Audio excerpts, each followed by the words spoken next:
მოგესალმებით, თქვენ უყურებთ სამედიცინო პოდკასტს, მე ვარ ნინო მარღიშვილი და დღეს ვისაუბრებთ სამედიცინო ტურიზმზე, სფეროზე, რომელიც ყოველწლიურად ათასობით ადამიანს ჯანმრთელობის და ახალი შესაძლებლობებისკენ უხსნის გზას.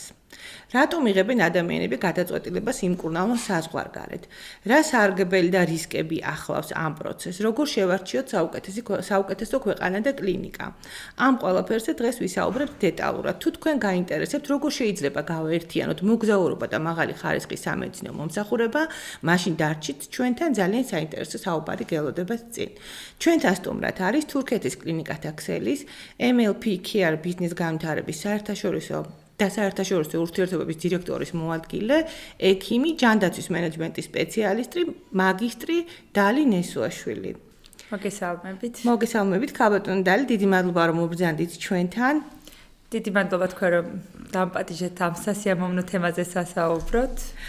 ძალიან კარგი, დავიწყოთ საუბარი. თუ შეგიძლიათ რომ გაგვესვათ ორი სიტყვით თქვენი გამოცდილების შესახებ სამედიცინო ტურიზმის სფეროში, რამდენი ხანია ამ სფეროში მუშაობთ და როგორ გაჩნდა იდეა რომ ამ სფეროში დაგიწყოთ მუშაობა? კიდევ ერთხელ მოგესალმებით, მივესალმებით თქვენს მაყურებელს. მე გახლავართ დალი ნესუაშვილი, დავამთავრე თბილისის სახელმწიფო სამედიცინო უნივერსიტეტის სტომატოლოგიის მიმართულებით და როდესაც გაცვლითი პროგრამით ვიმყოფებოდი თურქეთის ერთ-ერთ კლინიკაში, მაშინ გამიჩნდა სურვილი, რომ მესწავლა თურქული ენა და ჩემი პროფესიული საქმიანობა გამეგრძელებინა თურქეთში როგორც ექიმს. კვალიფიკაციის სასამაღლებლად, თუმცა როდესაც წავედი თურქეთში, ყველაფერი შეიცვალა ჩემთვის და გავხდი ერთ-ერთი ქსელის მელეპექი არის, რომელიც მოიცავს მედიკალ პარკის კლინიკების ქსელს, მათი მიმართულების ხელმძღვანელი სამედიცინო ტურიზმის განხრით და ამას მერე უკვე ჩემი ექიმობის ნაწილმა გადაინაცვლა უკანა პლანზე და ამიტომ გადავწყვიტე ჩამებარებინა თურქეთში ჯანდაცვის მენეჯმენტის მაგისტრატურაზე. ახლა უკვე სულ ცოტა ხანში უკვე ვიქნები დიპლომიანი მაგისტრი თურქეთში. ძალიან კარგი, მიხარია, გილოცავთ, ძალიან დიდი წარმატებაა ჩემი აზრით. მადლობა დიდი და ვფიქრობ რომ დღეს საქართველოს ძალიან კარგი ექიმები ყავს და უბრალოდ რაც გვაკლია ჩვენ სამწუხაროდ საქართველოში ეს არის ძალიან სამედიცინო მენეჯერები, რომლებიც თუნდაც იმ სტანდარტებს, რის გამოც სამედიცინო ტურიზმს ირჩევენ და რისთვისაც გადიან ქვეყნიდან, თუ მეორე აზრის მოსასმენის გარდა ასევე არის მენეჯმენტი, ვფიქრობ, რომ ამ მხრივ შეიძლება ოდესღაც დავბრუნდე ჩემს ქვეყანაში და ჩემს ქვეყანაც ამ კუთხით უფრო გამოვდგებოდი და ახალ რაღაცას შემოვიტანდი ქვეყანაში. ძალიან კარგი, აუცილებლად გელოდებით სამედიცინო სფეროს, ისევე როგორც ნებისმიერ სფეროს, ჭირდება ეფექტური მენეჯმენტი.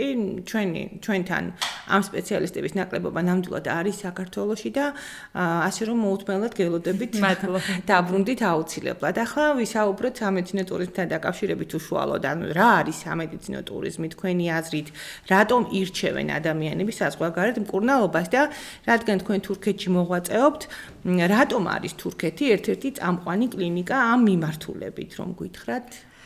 სამედიცინო ტურიზმი, ჩემი აზრით, არ გულისხმობს მხოლოდ პაციენტების წაყვანას, ანუ მე მინდა რომ ეს გავამარტო აუცილებლად, იმიტომ რომ სამედიცინო ტურიზმი მოიცავს ასევე ექიმების გაცვლით პროგრამებს, სტუდენტების გაცვლით პროგრამებს, რადგანაც როგორც სხვა ქვეყნის ექიმები ჩვენთან ჩამოსვლით იღებენ შესაბამის ასე ვთქვათ, სხვა გამოცდილებას, ასევე ჩვენი ექიმები, ჩვენი სტუდენტები სხვა ქვეყანაში გასვლითაც შეუძლიათ მიიღონ სხვა გამოცდილებას, სხვა პოპულაციასთან, სხვა ნოზოლოგიები არის, განსხვავდება ავადმყოფობის მიმართულებები, მაგალითად იმას დავასახელებდი, რომ ზოგიერთი ქვეყანა, სადაც ნათესაური ქორწინება არის მიღებული, ასეთ პოპულაციებში თალასემია არის უფრო დიდი რიცხვი, რაც მაგალითად საქართველოში თალასემიების ძალიან თითქმის იშვიათი ასე ვთქვათ, იშვიათი არის. აქედან გამომდინარე, თუნდაც ჩვენი ექიმისთვის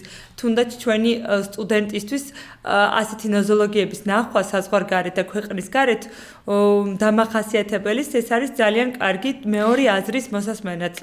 როგორც იგივენაირად ვფიქრობ, რომ როდესაც პაციენტი თუნდაც საქართველოში იღებს რამე სამედიცინო მომსახურებას, ძალიან აპრობირებული მეთოდია ნებისმიერ ქვეყანაში მეორე second opinion-ი, რომელიც შეუძლია რომ მიიღოს საზღვრებს გარეთ.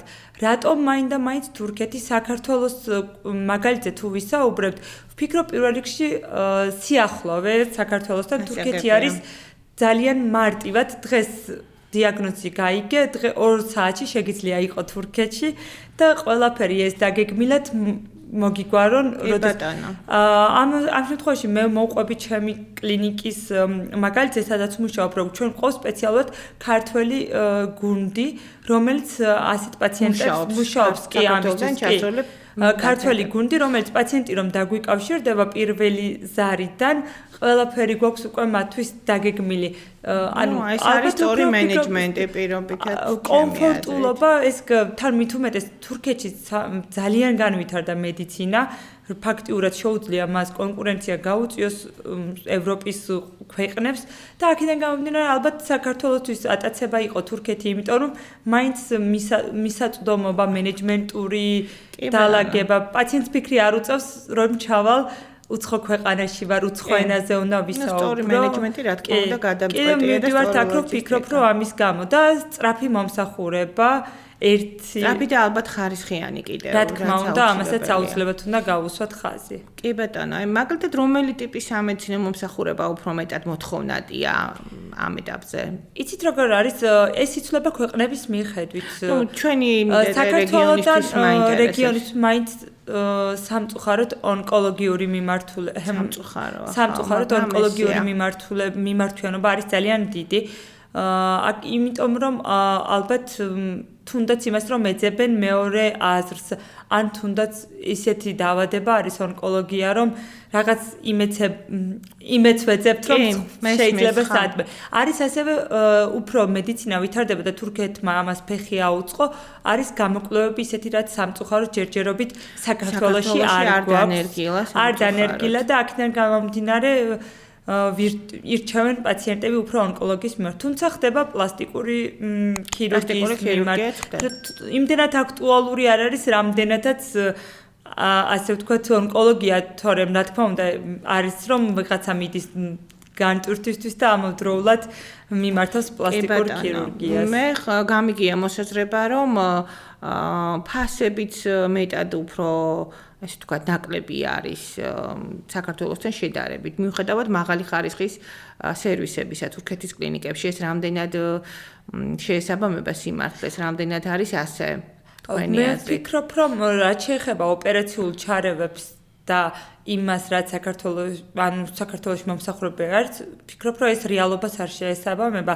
საქართველოსთან შედარებით ფასები არის მაღალი, თუმცა სხვა ევროპულ და ამერიკასთან შედარებით ეს ფასები იმდენად დაბალი არის, რომ თვითონ ამერიკის მოქალაქე და ევროპის მოქალაქეც ხშირად მიზეზი ხდება ფასი, რის გამოც ირჩევს თურქეთს. გასაგებია, დიდი მადლობა. აქვე ჩაგეკითხებით, ძალიან აქტიურად განიხილება ჩეკაპის თემა ჩვენს საზოგადოებაში, როგორც სამედიცინო საზოგადოებაში, ისე პაციენტებს შორის. არა მხოლოდ თურქეთში და საზღვარგარეთის სხვა ქვეყნებში, ზოგადად ეს თემა ამ მიმართულებით თქვენი კლინიკები რას თავაზობენ ჩვენს მომხმარებელს, რა სერვისის მიღება შეუძლია ამ ჩეკაპის ფარგლებში, თუ კი თქვენთან ჩამოვა ასე ვთქვათ პაციენტი საქართველოდან. პაციენტი რა ადამიანი, რომელსაც სურს თავისი ჯანმრთელობის მდგომარეობის შემოწმება. ჩეკაპი ამ ბოლო პერიოდში ძალიან ასე ვთქვათ გამოხმაურება პოვა ზოგადად პოპულაციაში. მე ვფიქრობ, რომ უკვე საქართველოში სინერგება ჩეკაპის კულტურა. აქტიურად განიხილება. იმიტომ რომ ვფიქრობ, რომ ჩეკაპი ყველა ჯანმრთელმა ადამიანმა არ არის პაციენტი რომ დაგერქმება უკვე მაშინ ჩეკაპი ასე ვთქვათ ცოტა გვიანი არის. ზუსტად იმიტომ რომ არ წავაწყდეთ იმ გართულებებს და იმ დაავადებებს სამწუხაროდ რის გამოც ჩვენ მოგმართავენ პაციენტები, ჩეკაპი არის ყველაზე კარგი გამოსავალი ამისთვის, რომ შეიმოწმო ზოგადად შენი ჯანმრთელობა და თუნდაც იმიტომ, რომ ის ერთი წელი იცხოვრო მშვიდად, რომ შენ ხარ ჯანმრთელი, იმიტომ რომ დღესდღეობით წელიწადში ერთხელ ჯანმრთელ ადამიანზე სრულიად საკმარისი არის ჩეკაპის ჩატარება. ან რა კვლევები შედის? ერთი პაკეტია თუ რამდენიმე პაკეტი? რამდენიმე პაკეტი, ეს არის პაციენტის ასაკის სქესის მიხედვით დაგეგმილი პაკეტები, არსებობს მოკლე პაკეტები, არის ონკოლოგია, ანუ არის როგორც კონკრეტული მიმართულებით, რაც მაგალითად საქართველოშიც არსებობს ამის კულტურა, მაგრამ ასევე გვაქვს ჩვენთან სკრინინგები, ასევე გვაქვს ჩვენთან ზოგადი პაკეტი, რომელიც მოიცავს არაერთ კონკრეტულს, არამედ ყველა რამოდენიმე ექიმის კონსულტაციას და ანუ ექიმების კონსულტაცია, ანალიზები და მაღალტექნოლოგიური კვლევები შედის KTMRT კვლევებში. KTMRT მხოლოდ შედის თავის MRT იქნება. დანარჩენ შემთხვევაში ეხოსკოპიები კეთდება, იმიტომ რომ თუ ეხოსკოპიაზე მოხდა რა იმის გამოვლენა, მხოლოდ ამ შემთხვევაში კი, თუ არა და დასხივებას არ უწევენ რეკომენდაციას, რომ სრულიად ჯანმრთელ ადამიანზე წელიწადში ერთხელ მიიღოს აქვე დავაზუსტებ, თუ სწორად გავიგე, ჩეკაპი გულისხმობს რამოდენიმე ექიმის კონსულტაციას, სხვადასხვა სპეციალისტის ეკოსკოპიურ კვლევებს, თავის ტვინის კომპიუტერულ კვლევას და ან ლაბორატორიულ ანალიზებს. და თუ შემდეგ რამე გამოვლინდება, ამის შემდეგ გაფართოებულ კვლევებზე მიიღებს ექიმი გადაწყვეტილებას. კარგით, გასაგებია, მადლობა და ეს მომსახურება რამდენად ხელმისაწვდომია? არსებობს ჩეკაპის რამოდენიმე ფინანსურად მისაღები ვარიანტები, არსებობს დაბალბიუჯეტური. თუ შეგიძლიათ რომ გავუმხილოთ თანხები და ახლობებით. იქიდან გამომდინარე, რომ ყველა კლინიკას აქვს თავისი განფასება და არის კერძო კლინიკებზე საუბარი, ყველა კლინიკას აქვს თავისი განფასება და ამიტომ აი ესე უბრალოდ შეგვიძლია ვთქვათ, რომ მინიმალური და მაქსიმალური ფასის დაახლოებით $500-დან $2,000-3,000-მდე ეს უკვე კლინიკების და მიხედვით ამის ფასები იცვლება და რა თქმა უნდა, რა შედის პაკეტში, იმის მიხედვითაც ეს ფასები იცვლება. კი ბატონო, ну გასაგებია მომსახურების ფასი გავიგე, აქვე ჩაგეკითხებით, რადგან ამ თემაზე შევჩერდით. გარდა თქვათ იმ სერვისებისა, რასაც კლინიკაში იღებს პაციენტი, რა ხარჯებთან არის დაკავშირებული ადამიანის თქვათ მოგზაურობა და შემდეგ ამ სერვისების მიღება გარდა იმ სერვისებისა, რასაც კლინიკაში იღებს. რა ხარჯებთან შეიძლება იყოს დაკავშირებული და რა გამოწვევებს შეიძლება შეხვდეს პაციენტი, ადამიანი, პაციენტი. აქვე აღნიშნავ, რომ ეს დამავიწყდა, რომ მე თქვა, რომ რომ ჩეკაპში ასევე შედის ჩვენი თარჯიმნის მომსახურება, უფასოდ ეს არ არის რაიმე დამატებითი ხარჯი მისთვის, ასევე ჩვენი ტრანსფერის მომსახურება, რომელიც აეროპორტში ხვდება პაციენტს, მოყავს კლინიკამდე და ასევე სასტუმროდან კლინიკამდეც ემსახურება კლინიკის მანქანა, რომელიც შედის ამ ჩეკაპში. დამატებით ხარჯებს რა შეეხება? დამატებით ხარჯებს რა შეეხება? ეს არის სასტუმროს ხარჯი და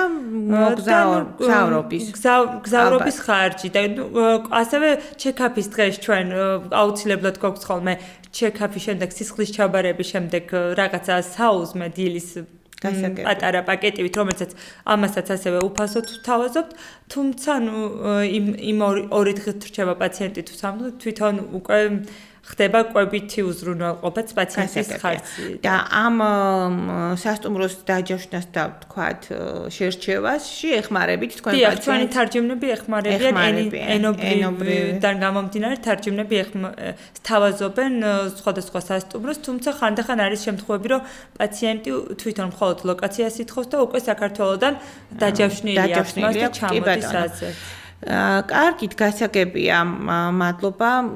ძალიან კარგი პასუხი იყო. აი, თქვათ, ჩვენი მსმენელისთვის უფრო მეტად გასაგები რო იყოს. პირობითად ადამიანს უნდა ჩამოსვლა თურქეთში.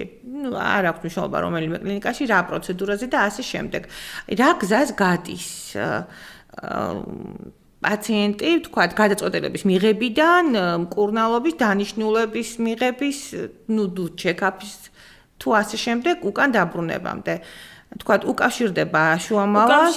იცით, მე ვიტყოდი, რომ აი აქ მინდა და მე თქვა, რომ უშუალოდ ან კლინიკის წარმომადგენელს საქართველოში, ან თუნდაც უშუალოდ ეხლა დღეს უკვე ინტერნეტი არსებობს ძალიან მარტივი არის ეს სხვადასხვა ადგილებში გაკითხვა ჯობია პირდაპირ ძალიან ბევრმა უკვე იცის ვის აქვს ურთიერთობა როგორ დაუკავშირდეს თვითონ კლინიკას ან მის ქართველ წარმომადგენელს რომელიც დაეხმარება პირველ რიგში ხდება სამედიცინო დოკუმენტაციის გაგზავნა იმის შესახებ თუ ზოგადად პირველ რიგში ხდება ამ სამედიცინო დოკუმენტაციის ექიმების მიერ შესწავლა თურქეთში ან თუნდაც სხვა ქვეყანაში არ აქვს მნიშვნელობა რამდენად არის კლინიკა მზად რომ მიიღოს ესა თუ ის პაციენტი იმიტომ რომ არის კლინიკა რომელიც არ არის მრავალპროფილური როდესაც მიმართავს პაციენტი ან კლინიკას ან შუამავალს ნუ ვინც არის ან ქართულენოვან წარმომადგენელს ან საშუალო კომპანია ხომ არ გაქვთ საქართველოში რამე ოფიციალურად დაფუძნებული ზოგადად კლინიკებს აქვს თავიანთი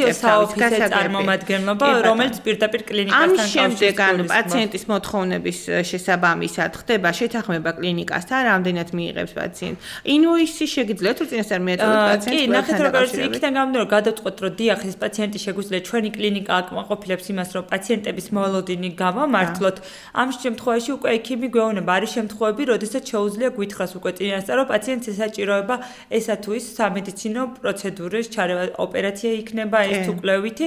ამ შემთხვევაში ჩვენ უკვე წინასწარ ვამზადებთ ინვოისს რის საფუძველზეც უკვე პაციენტი იღებს გადაწყვეტილებას, იცის რა დაუჭდება ესა თუ ის.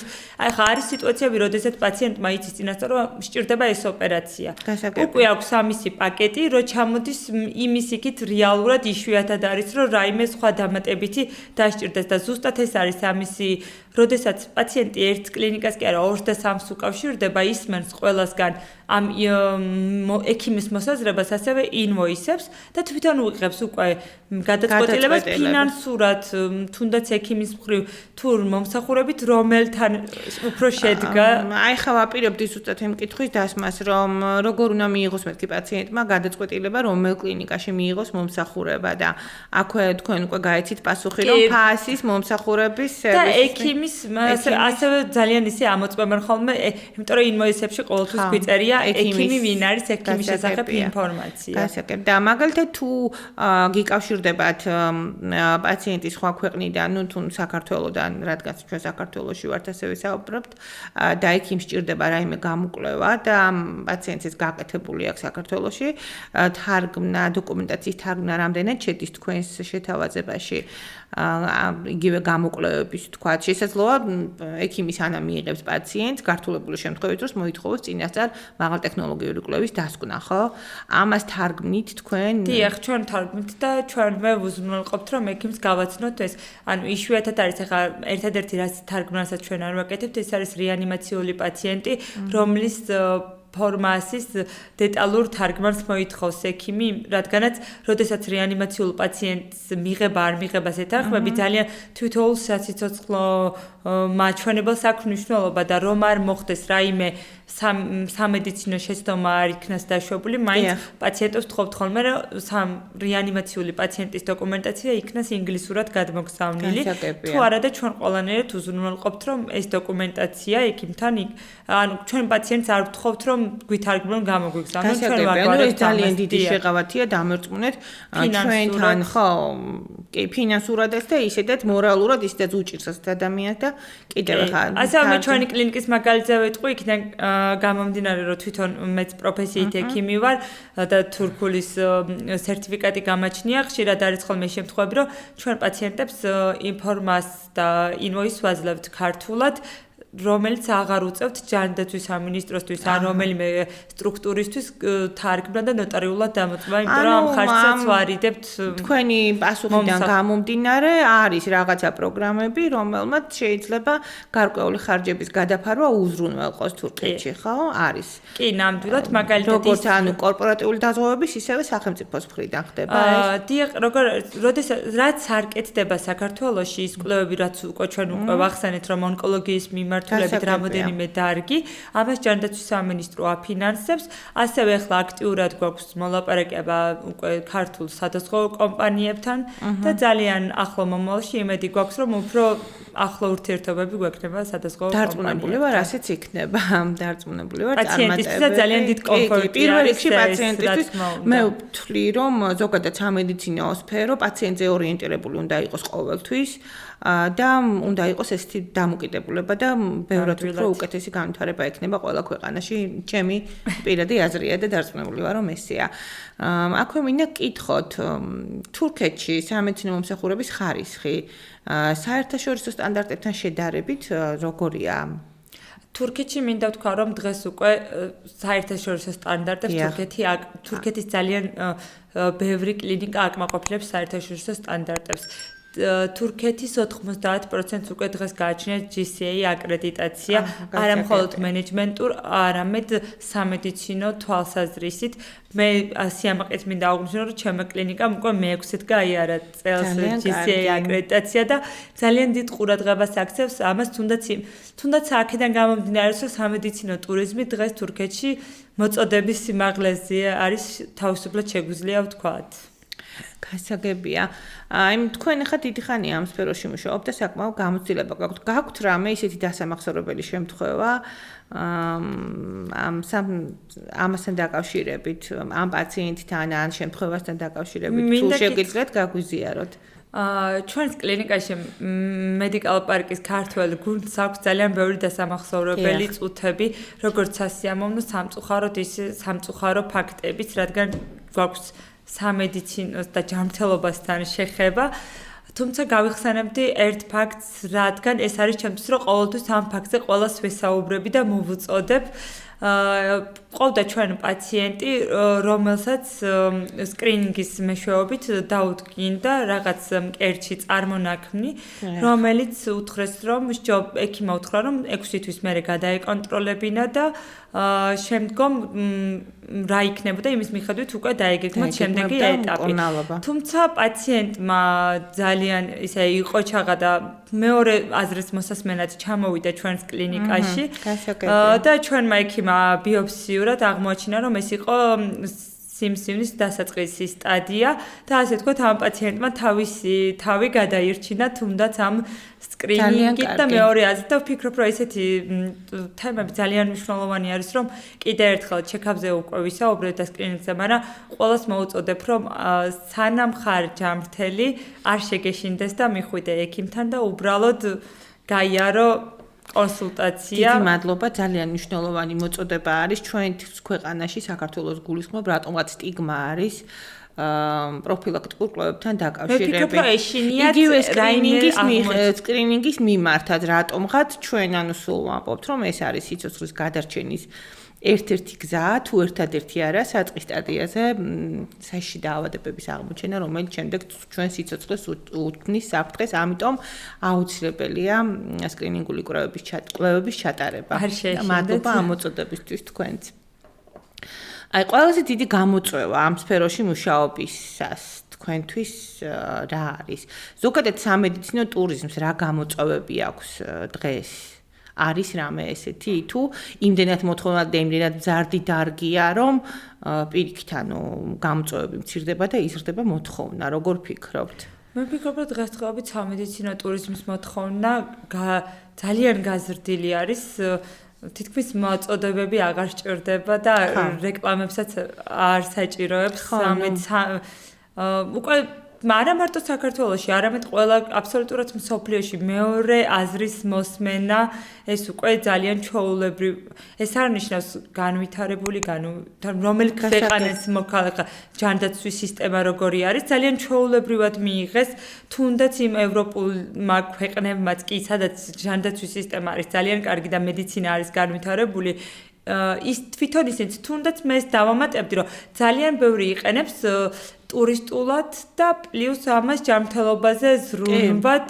ეხლა მაგალითად, როდესაც ევროპულის რომელიმე ქვეყნის მოქალაქე სურს რომ დაისვენოს, იცის რომ თქვათ, თუნდაც თურქეთში ან არ აქვს მაგრამ ნებისმიერ ქვეყანაში იცის რომ ძალიან კარგია ამ მიმართულებით რაღაც მიმართულება, თან დასვენებას, თან ჯანმრთელობაზე ზრუნვაზე არჩევს. ძალიან კარგი კომბინაციაა გადასარევი. მე ვიცი რომ მაგალითად ძალიან ბევრი მიდის თუნდაც გაგვიკვირდება და ტაილანდში, კორეაში თუნდაც რაღაცა ეს ესთეტიური თვალსაზრისით თან დასვენება, თანდაც თუნდაც ესთეტიკური ოპერაციები. ასაგებია, ძალიან კარგი.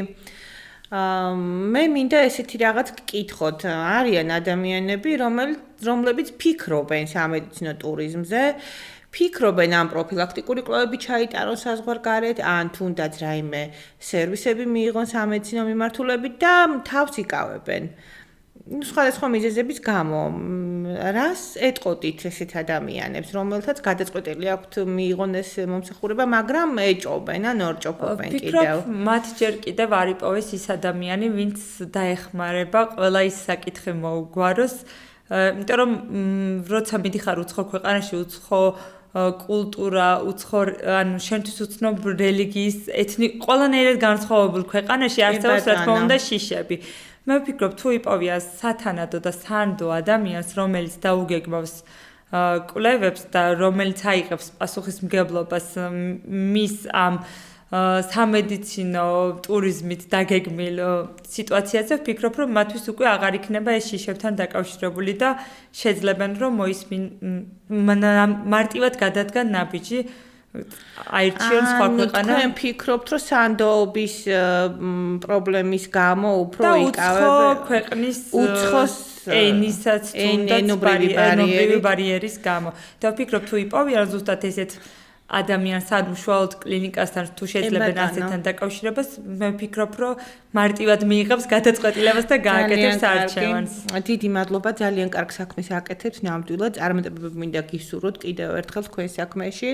ბევრი წარმატება და ესეთი კითხვა მაქვს კიდე თქვენთან, აქეთ თუ ჩამოყავთ, აქეთ საქართველოში თუ ჩამოყავთ ექიმები თურქეთის კლინიკიდან იმ ადამიანებისთვის, ვინც ვერ ახერხებს რაღაცა მიზეზებით, ან ფინანსური, ან სხვა მიზეზებით, ვთქვათ, თურქეთში წასვლას სერვისის მისაღებად. გავაკეთოთ საქართველოში ეს არის დავაკეთებთ ამ წუთას ეს არის ექიმების უფასო კონსულტაციები ძალიან კარგი თუნდაც მამოლოგიის მიმართულებით გინეკოლოგიის მიმართულებით უროლოგია ერთადერთი ჩვენ ექიმებს არ აქვთ უფლება სამედიცინო ჩარევა ადგილზე ვერ ხერხდება თუმცა ალბათ არის ასე ვთქვათ გეგმა, მაგრამ ჯერჯერობით არ არის განხორციელებადი, თუ რომელიმე კლინიკასთან მოხდება შეთანხმება და ამ ექიმებისთვის გაკეთდება ოფიციალური საბუთი, რითაც შეიძლებათ მათ რომ ოპერაცია და სამედიცინო ჩარევა გააკეთონ, შესაძლოა უახლოეს მომავალში ასეთი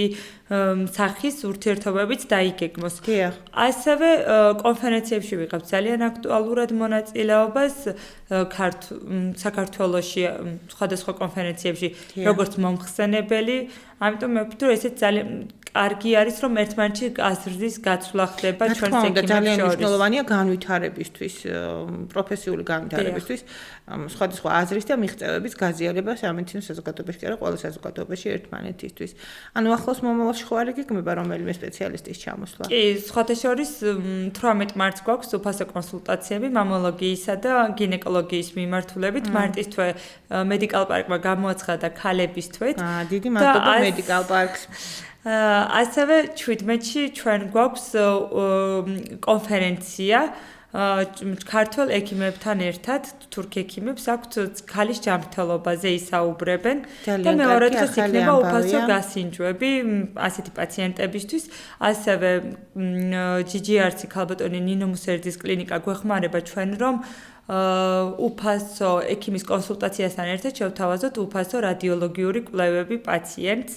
და როდესაც რომ პაციენტი რადიოლოგიურ კვლევებთან ერთად მიიღებს უფასო თურქი ექიმის კონსულტაციას. ძალიან დიდი მადლობა, მართლა კარგი ამბავია. ჩვენს მინდა უთხრა, რომ ჩვენ შეგვიძლია დახმარება უფასო კონსულტაციის მიღებაში, დაგვიკავშირდით 0322250600 სამედიცინო ცხელხატზე და ჩვენი სამედიცინო კონსულტანტები დაგეხმარებიან თურქ ექიმთან დააგეგმოთ უფასო კონსულტაცია. დიდი მადლობა. ნამდვილად ძალიან საინტერესო და სასარგებლო საუბარი გამოვიდა. დარწმუნებული ვარ, ამ მომწურავი ინფორმაცია მივაწოდეთ ჩვენს მსმენელს, ვინც დაინტერესებულია ამ მიმართულებით. თქვენ ხომ არ გინდათ რამე დაამატოთ და გითხრათ? მადლობა თქვენ რომ სტუდიაში მომწვეთ და ვფიქრობ რომ ალბათ მიხარია რომ სამედიცინო ტურიზმზე ისაუბრეთ, იმიტომ რომ რაღაც თითქოს თამამად ვერ საუბრობენ. გაგვიგია სხვადასხვა ტურიზმის საუბარი, მაგრამ სამედიცინო ტურიზმზე ესე ღიად დღემდე არ საუბრობდნენ და მე ვფიქრობ რომ ამ პაციენტებს ნამდვილად სჭირდებოდათ ეს, იმიტომ რომ არჩევანი უნდა კონდეს ადამიანს, მეტი ღიაობა ყოველთვის უკეთესია. ჯობია ასე რომ ვიყოს. მადლობა თქვენ ამისთვის რომ აირჩიეთ ეს თემა სასაუბრად. მადლობა კიდევ ერთხელ დიდი მადლობა მობრძანებისთვის, საინტერესო საუბრისთვის, ჩვენ მსმენელს კი ვიმშვიდობებით მომავალ ვიდეო ეპიზოდამდე. კარგად გრძანდებოდეთ. მადლობა რომ გვიყურეთ.